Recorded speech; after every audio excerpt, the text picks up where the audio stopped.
시청자 여러분 안녕하십니까? 채널K 뉴스입니다. 법무부가 불법 이민자에게 더욱 강력한 형사처벌 방침을 밝혀 이민사회 공포 분위기가 확산되고 있습니다. 불법 이민자에게 적용돼 왔던 체포 후 석방 정책은 더 이상 없을 것을 선언했습니다. 제프 세션스 연방 법무장관은 11일 연방 검찰은 불법 이민자와 미입국 이민자들의 엄격한 형사처벌 조항을 적용할 것이라며 체포 후 석방 정책의 종식을 선언했습니다. 범죄 전력이 있는 불법 이민자들을 중범죄자로 처벌하겠다는 것입니다. 세션스 장관은 앞으로 법무부가 불법 이민을 뿌리 뽑는 데 보다 적극적인 역할을 하게 될 것이라며 이민 단속의 새로운 시대가 시작됐다고 공표했습니다. 이민자 사회는 또다시 공포 분위기가 확산되고 있습니다. 앞으로 체포되는 불법 체류자들은 예외 없이 모두 구금 조치하겠다는 의미인 동시에 법무부도 불법 체류자에 대해 보다 강력한 형사처벌을 적용할 것임을 시사한 것이기 때문입니다. 이와 함께 이날 발표된 새로운 이민자 기소 지침서에 따르면 범죄 전과가 있는 불법 이민자나 2회 이상 미입국 전력이 있는 불법 이민자는 반드시 중범 혐의로 기소하고 이민 서류 위조나 소셜 시큐리티 넘버, 영주권, 시민권 등을 위조, 도용한 경우 모두 중범으로 처벌됩니다. 위장 결혼으로 입국한 이민자들도 징역 2년 이상의 중범에 해당돼 처벌됩니다. 또 1년 이상의 실형을 받으면 불법 이민자뿐 아니라 영주권자도 추방이 가능합니다. 멕시코 국경 장벽으로 불법 체류자를 줄이겠다는 트럼프 대통령의 정책은 오산이라는 지적입니다. 미입국한 불법 체류자들보다 합법적으로 입국한 오버스테이 불법 체류자가 더 많은 것으로 나타났습니다. 13일 AP통신 보도에 따르면 불법 체류자들 가운데 3분의 2 이상이 비자 기한이 만료됐음에도 출국하지 않고 오버스테이하고 있는 것으로 파악됐습니다. 현재 불법 체류자 신분이지만 처음 입국 때에는 합법적이었다는 뜻입니다. 즉 트럼프 대통령의 국경 강화는 불법 입국을 차단하는 데에만 초점이 맞춰지고 있어 불법 체류자를 줄이기 위해 멕시코 국경 장벽을 세우겠다는 트럼프 대통령의 정책은 오산일 수 있다는 지적입니다. 실제 연방국토안보부는 2015 회계년도 비행기나 배로 미국에 입국했다 오버스테이로 눌러앉은 불법 체류자를 52만 7천 명으로 추산했습니다. 반면 국경을 통해 미입국한 불법 체류자는 2013년 기준 14만 명 정도입니다. 상황이 이런데도 트럼프 행정부의 반이민 행정명령 등 이민 정책은 오버스테이에 대한 대책이 부실한 것으로 나타났습니다. 그리고 이는 오버스테이 불법 체류자들에 대한 정확한 정보가 없기 때문으로 추정됐습니다. 제19대 대통령 선거 재외선거가 25일부터 실시됩니다. 재외선거관리위원회는 선거인들에게 재외투표 안내문을 발송했습니다. 특히 신분증은 꼭 지참해야 하며 영주권자 재외선거인은 영주권 카드와 비자를 가져가셔야 합니다. 재외선거관리위원회는 13일 재외선거인 명부에 오른 선거인들에게 이메일 또는 서신으로 투표 장소와 유의점 등이 담긴 재외투표 안내문을 발송했습니다. 뉴욕에서는 뉴욕 총영사관 재외투표소, 팰리세이드 파크 뉴저지 재외투표소, 펜실베니아 필라델피아 재외투표소 등 3곳에서 투표가 진행됩니다.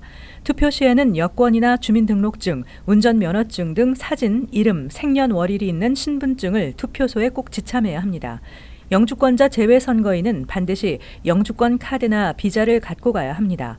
신분증을 지참하지 않은 경우 투표할 수 없습니다.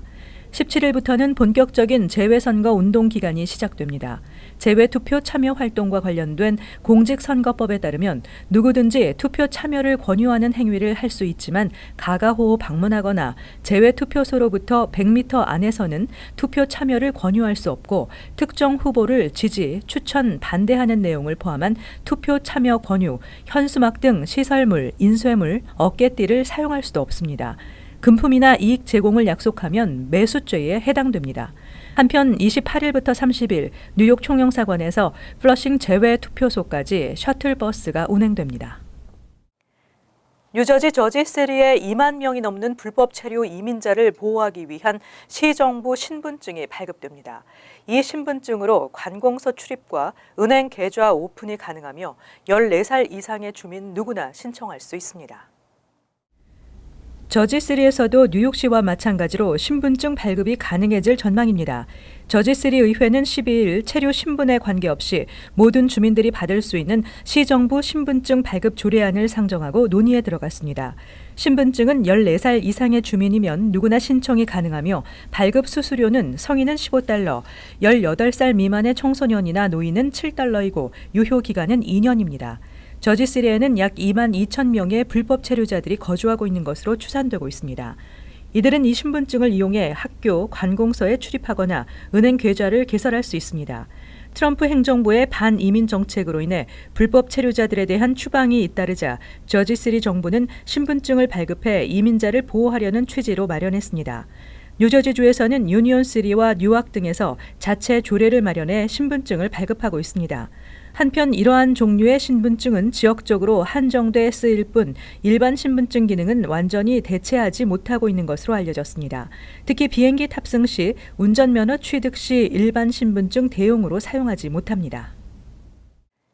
유나이티드 항공에서 강제로 끌려 나온 승객이 항공사를 상대로 법적 대응에 들어갈 것으로 보입니다. 유나이티드 항공은 사건 이후에도 적절치 못한 태도로 시민들의 공분을 사고 있습니다. 지난 9일 유나이티드 항공의 피해자 데이빗 다오의 변호사들은 일리노이 주 법원에 감시 카메라, 조종석 음성 녹음, 승객과 승무원 리스트, 사고 경위 보고서 등을 보존하게 해달라고 긴급 요청했습니다. 법적 대응을 염두에 두고 증거 훼손을 막기 위한 조치로 해석됩니다. 다오는 강제로 끌려나가는 과정에서 뇌진탕, 코뼈 골절, 치아 손상을 입었습니다. 다오가 선임한 법률 대리인들은 개인 상해 소송 분야에서 최고로 손꼽히는 토마스 데메트리오 변호사와 기업 상대 소송 전문 스티븐 골란 변호사로 알려졌습니다. 딸 크리스탈 다오는 이번 사건으로 가족들도 큰 충격을 받았다고 밝혔습니다.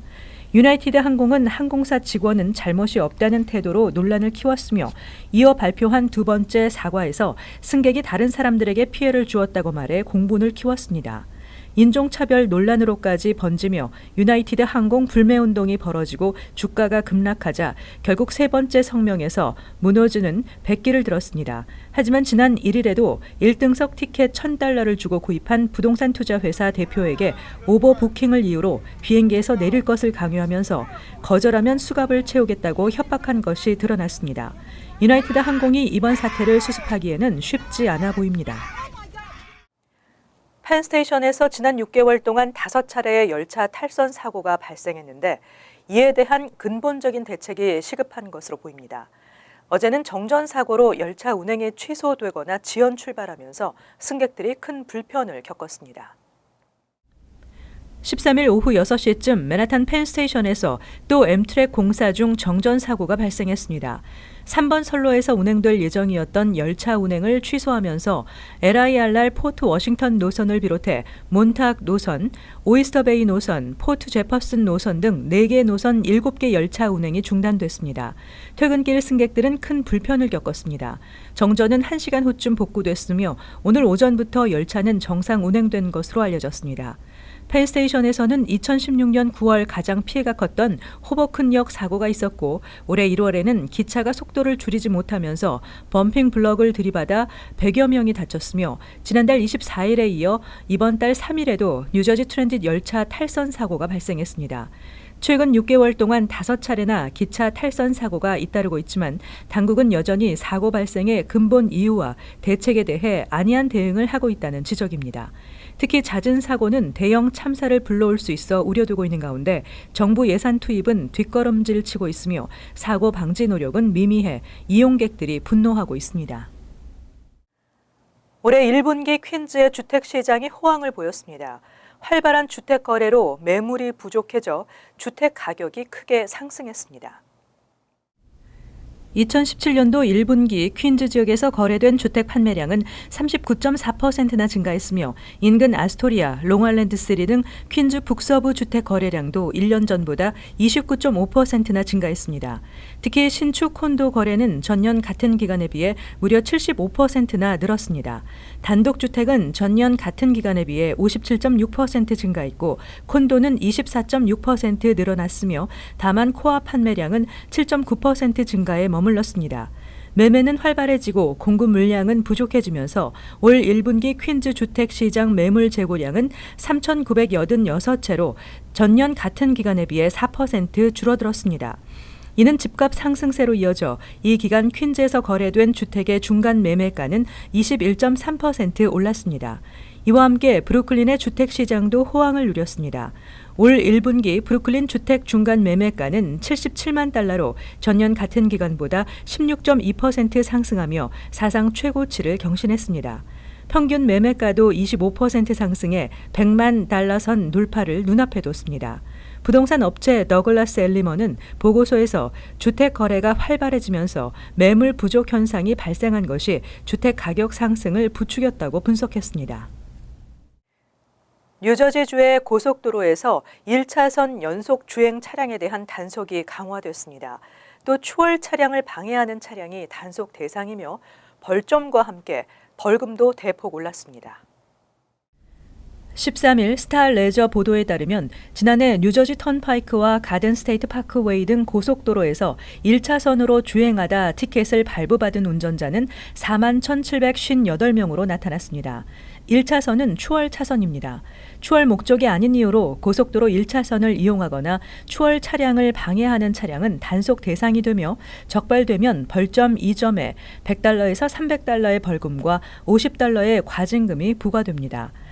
2013년 개정된 관련 규정에 따라 $50에서 $200였던 벌금이 대폭 올랐습니다. 서행 차량을 피해 차선을 변경하다 사고로 이어지는 경우가 많기 때문입니다. 뉴저지를 비롯한 여러 주정부가 고속도로 1차선 연속 또는 서행 운전을 금지하고 있습니다. 뉴욕주도 추월은 반드시 왼쪽 차선을 이용하도록 규정하고 있습니다. 100피트 전부터 왼쪽 신호를 주고 추월이 끝나면 다시 오른쪽 차선으로 되돌아가야 합니다. 오른쪽 차선으로의 추월은 원칙적으로 금지하고 있지만 앞 차량이 좌회전 중일 경우 또는 일방 통행로 운행 시 주차된 차량에 의해 왼쪽 차선 추월이 불가능할 경우 등에는 허용됩니다. 이어서 LA 지역 한인사회 소식입니다. 최근 캘리포니아 주 내 한 경찰국에서 영어가 미숙한 것도 불법 체류자 조사 대상이 된다는 지침서를 공개해 논란이 일고 있습니다. 주류 언론에 따르면 최근 캘리포니아주 리버사이드 카운티의 블라이스 경찰국이 공개한 이민자 위반 단속 지침서에 따르면 불법 체류자로 의심해 조사를 받을 수 있는 기준에 영어가 능숙하지 못한 자를 대상으로 명시해 여론의 문매를 맞고 있다고 밝혔습니다. 이에 블라이스 경찰 당국은 단지 영어 미숙만으로 불법 체류자라고 단정짓고 조사하는 게 아니라 이 영어의 미숙이 의심의 요소가 될 수 있어 규정에 적어놓은 것뿐이라고 설명했습니다. 하지만 주민들은 영어가 부족한 모든 이민자를 잠재적인 불법 체류자로 의심한다는 점에서 타당한 명시 기준이 되지 않는다고 강하게 반발하고 있습니다. 한편 논란이 된 지침서는 캘리포니아주 내 블라이스 외 커버시리, 아주사, 리알토 등 최소 11곳 도시에서 사용되고 있는 것으로 나타났습니다. LA 통합교육군의 학교 급식에서 사라졌던 가공육 닭고기가 다시 보급됩니다. LA 통합교육군은 최근 바람성 위험으로 LA 내 초중고교 학교 급식에서 제외시킨 가공육 닭고기에 대한 학생들의 요구가 증가함에 따라 연간 예산안 최대 $2천만 새롭게 책정하고 다음 달부터 급식으로 제공하게 됐다고 밝혔습니다. 당국은 본격적인 닭고기 재보급 실시에 앞서 학교 급식 메뉴에 오븐 치킨 등을 선 배급하는 한편 다음 달부터는 버거에 패티, 소세지 등의 닭고기를 추가한다는 계획입니다. 이에 대해 일부 교사와 의사들은 가공육 닭고기는 성장하는 학생들에게 건강상 해로운 영향을 미친다며 보급을 중단할 것을 요구했습니다. 하지만 학교 급식에 사용되는 닭고기는 항생제와 호르몬제가 없는 안전한 제품을 취급하게 된다며 학생들에게 해롭지 않다고 당국은 설명했습니다. 이어서 월드 리포트입니다. 금보다 비싸다는 코뿔소 뿔을 얻기 위해 최근에 동물원의 코뿔소가 죽임을 당하는 일이 벌어졌습니다. 남아프리카 공화국에서는 미렵을 막기 위해 뿔 거래를 합법화하는 방안이 추진 중인데 이에 대한 논란이 일고 있습니다. 체코의 한 동물원. 눈과 귀를 막은 코뿔소가 마취약에 취해 정신을 잃고 쓰러지자 사육사가 전기톱으로 뿔을 자르기 시작합니다. 최근 프랑스의 한 동물원에서 뿔을 노린 인력군의 공격을 받고 코뿔소 한 마리가 목숨을 잃자 유사 범죄를 사전에 차단하기 위해 아예 뿔을 잘라버리기로 한 겁니다. V každém zařízení, kde chováme nosorožce, jsme přistoupili k jednomu zásadnímu řešení, a to je, že u našich nosorožců odstraníme rohy. 세계에서 가장 많은 코뿔소가 살고 있는 남아프리카 공화국에서도 비슷한 조치가 취해지고 있습니다. 밀렵꾼의 표적이 되지 않게 미리 뿔을 잘라버리는 겁니다. And this is to try and remove as much of the horn material as possible to make it as unattractive to poachers as possible. 하지만 이는 임시 방편일 뿐 뿔을 뿌리까지 잘라낼 수 없는 데다 뿔은 다시 자라기 때문에 밀렵꾼의 표적에서 벗어날 수 없다는 반론도 적지 않습니다. The day might come when all the rhinos are dehorned and it's still worth killing a rhino for just that 400 or 500 grams of horn because the price of rhino horn is so huge.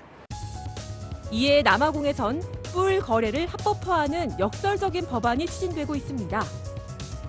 뿔 거래를 합법화하고 코뿔소를 대량 사육해서 국제적인 뿔 수요를 충족시켜주면 밀렵이 자연스럽게 줄어들 거란 논리입니다. Immediately our poaching rockets, and the longer we keep in the moratorium, the longer the slaughter will continue. 코뿔소를 키우는 농장들은 잔뜩 기대감에 부풀어 있습니다. 코뿔소 뿔이 만병통치약이나 정력제로 팔리는 중국이나 베트남 등지에선 1kg에 수천만 원을 호가하며 금보다 비싼 값에 거래되기 때문입니다. 이미 코뿔소 뿔을 수천 킬로그램씩 저장해 놓은 농장들은 요즘도 주기적으로 뿔을 잘라 모으고 있습니다. This is the horn that you witnessed being cut off there, like you would cut your nails off. So just like your nails, it's not painful to the animal. 하지만 뿔 거래를 합법화하면 수요도 늘어나 밀렵이 더욱 활개칠 것이라는 반대의 목소리도 적지 않습니다. The risk we run at the moment is that if we open up trade and poaching escalates, that we will have no rhinos in the wild. We will only have rhinos on farms being farmed like cows. 코뿔소의 뿔에 아무런 약효가 없다는 사실을 지속적으로 알리고 밀렵과 밀거래 단속을 강화하는 게 근본적인 해결책이라는 겁니다. 논란이 계속되는 가운데 남아공 정부는 뿔 거래 합법화 방침을 사실상 확정한 것으로 알려져 동물보호단체들의 거센 반발이 예상됩니다. 이어서 간추린 소식입니다. 12일 뉴욕 허드슨 강에서 65세 쉴라 아브더스 살람 뉴욕주 항소법원 판사가 시신으로 발견됐습니다. 이틀 연속 출근하지 않아 사무실 직원들이 남편에게 문자를 보냈고 남편은 경찰에 실종 신고를 했습니다. 타살 흔적은 발견되지 않았습니다. 그녀는 미국 최초의 여성 이슬람교도 판사였으며 뉴욕주 항소법원에 근무한 최초의 흑인 판사였습니다. 동료들은 사려 깊고 솔직했으며 소수자를 대변했었다고 회고했습니다. 뉴욕에 거주하는 31살 오티스 고딩은 지난해 11월 전자담배가 주머니에서 폭발해 심각한 화상을 입었다며 LG화학을 상대로 손해배상 청구 소송을 제기했습니다. 폭발한 전자담배 배터리는 중국에서 제조된 LG화학의 리튬이온 전지였습니다. 고딩은 사고 발생 4개월이 지난 지금도 고통과 악몽 속에서 시달리고 있다며 정상적인 생활을 할 수 없다고 주장했습니다. 퀸즈 국제야시장이 4월 22일부터 10월 28일까지 플러싱 메도우 코로나 공원에서 개장합니다. 매주 토요일 밤 장이 서는 이 행사는 지난 2년여 동안 200개가 넘는 업체들이 음식을 판매했고 올해도 파울라스 서울푸드를 비롯한 40여 개가 넘는 음식 업체들이 참가할 예정입니다. 정식 개장일은 다음 달 6일, 무료 입장이 가능하지만 22일은 정식 개장에 앞서 체험할 수 있는 티켓을 $5에 판매합니다. 뉴욕 한인 봉사센터는 7월 7일부터 8월 25일까지 실시되는 2017년 청소년 학예 자원봉사 프로젝트 참가자를 모집합니다. 대상은 뉴욕에 거주하는 만 14살 이상 한인 청소년으로 참가자에게는 봉사활동 인증서와 대통령 자원봉사상이 수여됩니다. KCS와 한국일보는 16년째 이 프로그램을 공동 진행했으며 그동안 1,000명이 넘는 청소년 자원봉사자를 배출해왔습니다. 다음은 환율과 증권 소식입니다.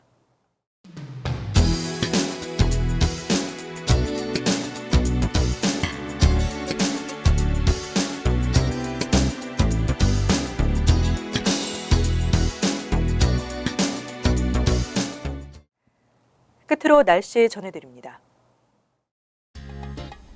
토요일은 차차 흐려지면서 오후에 소나기가 예상됩니다. 낮 최고 기온은 62도, 섭씨 17도, 밤 최저 기온은 58도, 섭씨 14도 예상됩니다. 일요일은 대체로 맑겠고 다소 더운 초여름의 날씨를 보이겠습니다. 월요일은 화창하겠고 쾌적한 봄날이 예상됩니다. 화요일은 대체로 맑겠으며 간간히 흐리겠습니다. 항상 여러분과 함께하는 채널 K 뉴스 여기서 마칩니다. 시청해주신 여러분 고맙습니다.